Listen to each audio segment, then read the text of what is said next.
कि आओ झुककर करे सलाम उन्हें जिनके हिस्से में ये मुकाम आता है। कितने खुश नसीब हैं वो लोग जिनका लहू वतन के काम आता है। अस्सलाम वालेकुम व रहमतुल्लाहि व बरकातुहू। मैं नफीस मोहम्मद, राजस्थान जिला सवाई माधोपुर के चौथ का बरौड़ा से।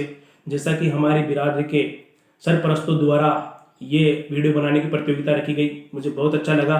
मैं बहुत शुक्रगुजार हूँ राष्ट्रीय अध्यक्ष जनाब इरफान रहम अली शाह और उनकी पूरी टीम का, जिन्होंने पूरे भारत की कौम को एक करने का ठीक बीड़ा उठा रखा है। बहुत ही अच्छी बात है ये ऐसा।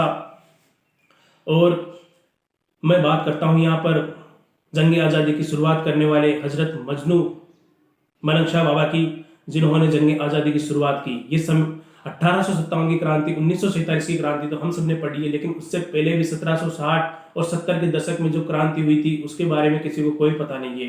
तो ये समय था जब अंग्रेजों ने प्लासी का युद्ध जीत करके और अपनी ईस्ट इंडिया कंपनी की जड़ें पूरे भारत में फैला रखी थी, और हमारे देश के कई पूंजीपतियों राजा महाराजाओं को भी इस जंग में मिला लिया था। तो ये राजा महाराजा और फिरंगी अपनी जनता पर, किसानों पर अनेक प्रकार के इन्होंने लाग बाग कर लगा दी। जिस प्रकार के अभी देश में चल रहा है किसानों के ऊपर, कृषि कानून के ऊपर, वैसा ही ये उस समय की बात थी। तो ऐसे में बाबा जो फकीर थे, सन्यासी थे, मलंग थे, उनको दुनियादारी मोह माया से कोई मतलब नहीं था। वो सिर्फ अल्लाह की इबादत किया करते थे। तो ऐसे में किसानों ने बाबा से अर्ज की, किसान बाबा के पास आए और उन्होंने अर्ज की कि बाबा ये अंग्रेजों ने हमारा जीना दुभर कर रखा है, कई लाख बाग कर लगा दिए हैं, जिससे कई मुश्किलों का सामना करना पड़ रहा है। तो बाबा ने इस मुश्किलात से निजात दिलाने के लिए बीड़ा उठाया और इसमें उनका साथ बहुत से देश के संत, सन्यासियों और किसानों ने दिया। ये हिंदुस्तान में पहला मौका था जब हिंदू मुस्लिम एकता, गंगा जमुनी तहजीब का परचम बाबा ने पूरे भारत में लहराया।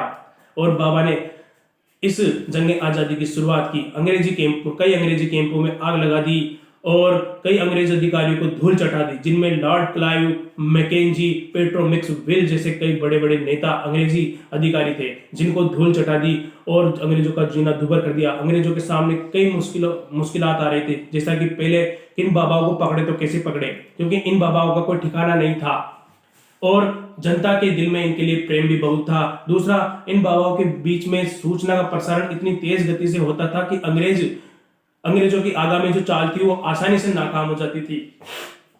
बाबाओं ने युद्ध को जारी रखा और जब अंग्रेजों को कुछ नजर नहीं आया तो उन्होंने छल कपट का सहारा लेकर के और अपने अंग्रेज सिपह सालारों को मुस्लिम वेश में बाबा की सेना में मिला दिया और उन्होंने धोखे से बाबा के ऊपर हमला कर दिया।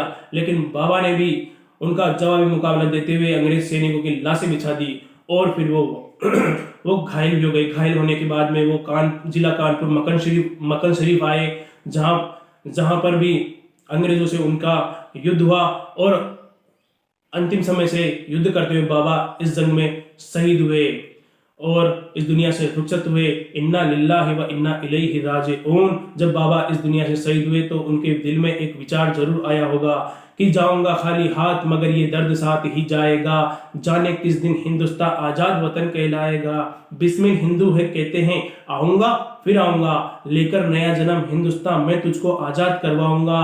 जी करता है मैं भी कह दूं पर मजहब से बंध जाता हूँ, मैं मुसलमान हूँ इसलिए पुनर्जन्म की बात न कर पाता हूँ, पर घर कहीं मिल जाए खुदा तो अपनी झोली फैला दूंगा और जन्नत के बदले में मैं उनसे पुनर्जन्म ही मांगूंगा, हिंदुस्तान तुझको आजाद करवाऊंगा। तो इसके बाद में भी जंग आज़ादी खत्म नहीं हुई। उनके सिपह सालारों मुरीदों ने ये जंग को जारी रखा जब तक कि अंग्रेजों ने कई लाख बाग करों को माफ नहीं कर दिया।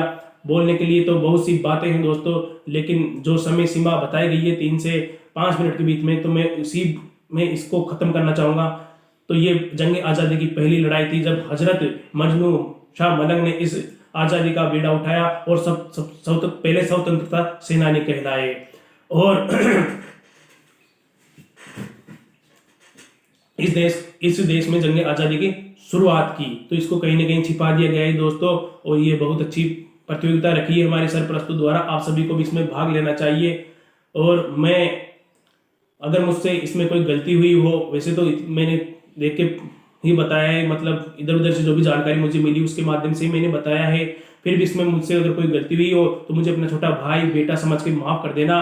दम मदार बेड़ा पार। अल्लाह हाफिज।